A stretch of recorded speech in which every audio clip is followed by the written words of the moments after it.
America के निगाहों में चीन है, भारत की निगाहों में भारत की आर्थिक परिस्थितियां हैं। भारत इस हकीकत को जानता है कि अमेरिका के साथ उसके व्यापार कितने भी बढ़ जाएं, लेकिन चीन से जो जरूरतें पूरी होती है वह बिना चीन के अमेरिका पूरी कर ही नहीं सकता। और या तो दुनिया बदल चुकी है, दुनिया की अंतर्राष्ट्रीय कूटनीति के तौर तरीके बदल चुके हैं, या फिर अमेरिका इस दौर में जितना बदला है उसने समूची दुनिया को 180 डिग्री में लाकर खड़ा कर दिया है।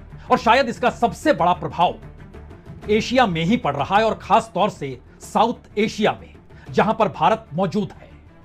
और यह भी ध्यान देने की बात है कि सिर्फ बीते 2 महीनों के भीतर भारत और अमेरिका के रिश्ते किस तरीके से पटरी पर उतरे और उस दौर में क्या कुछ कहा गया। इतने व्यापक परिवर्तन सिर्फ 2-3 महीनों के भीतर, वह भी अंतर्राष्ट्रीय तौर पर, शायद इससे पहले ऐसा कभी नहीं था। और ध्यान तो यह भी देना होगा कि अमेरिकी राष्ट्रपति ट्रंप ने भारत की इकोनॉमी को डेड कहा।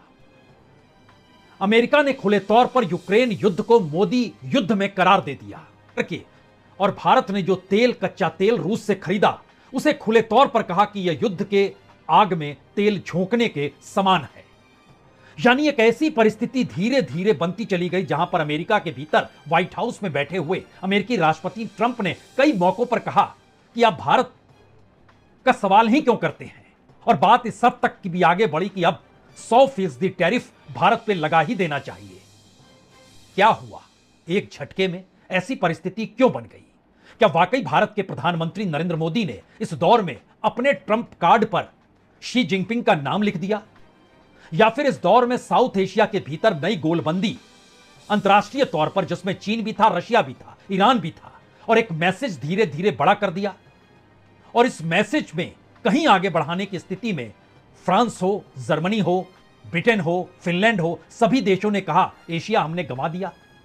दूसरा सवाल, इस दौर में युद्ध नहीं, व्यापार ही युद्ध है, और उस व्यापार के जरिए जितनी कमाई अमेरिका को होनी चाहिए और अमेरिकन राहत महसूस करें, वो हुआ या नहीं हुआ।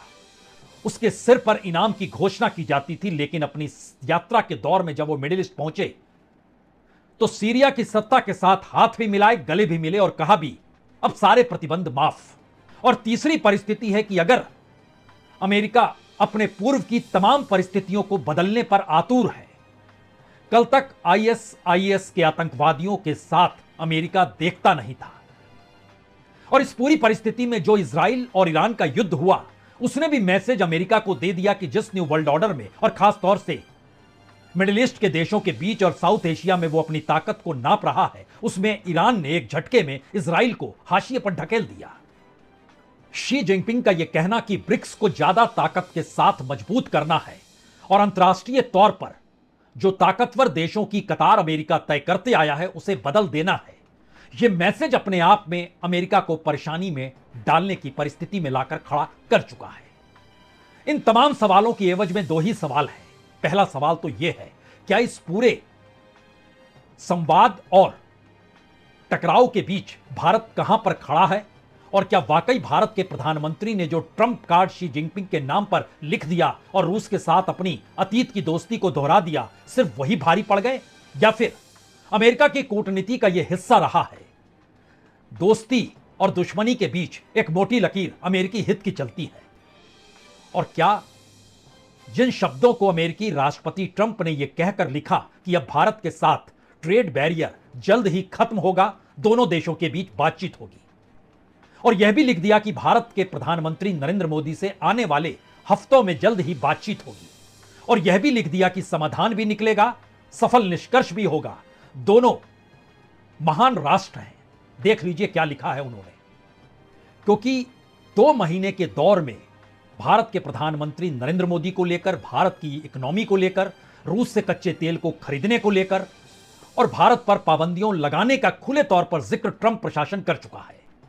तो क्या ट्रंप को दुनिया या भारत क्या वाकई इस स्थिति में लेती है कि वो पता नहीं पल में शोला पल में शबनम के तर्ज पर कब बदल जाएं?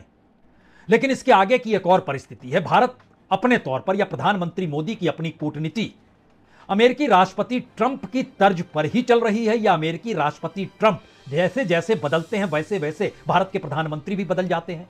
यह सवाल इसलिए महत्वपूर्ण है क्योंकि शुरुआत अमेरिकी राष्ट्रपति ने टैरिफ वार की चीन के साथ की। भारत जब उस टैरिफ वार की गिरफ्त में आया तो भारत ने दोस्ती चीन के साथ की। इसी प्रक्रिया के भीतर में जब इजराइल और ईरान का युद्ध हुआ तो भारत ने बीच का रास्ता अख्तियार किया। इजराइल के साथ साथ जरूर दिया, लेकिन ईरान की भर्त्सना भी नहीं की। फिलिस्तीन हो, हमास हो, मिडिल ईस्ट की कंट्रीज हो, और आज भी जो हमला इजराइल ने खुलकर किया है दोहा में, जहां पर हमास के नेता बैठक कर रहे थे, युद्ध विराम प्रस्ताव पर चर्चा कर रहे थे, उसको लेकर अभी कोई प्रतिक्रिया दी नहीं है। अमेरिका ने ब्रिक्स देशों पर पाबंदियां लगाई, उस निशाने पर भारत भी आया। भारत इस दौर में रूस के और नजदीक हो गया। लेकिन इस पूरी प्रक्रिया के दो मतलब बहुत साफ हैं। पहला तो यही कि अमेरिकी राष्ट्रपति की तर्ज पर भारत के प्रधानमंत्री मोदी और उनकी कूटनीति चल पड़ी है।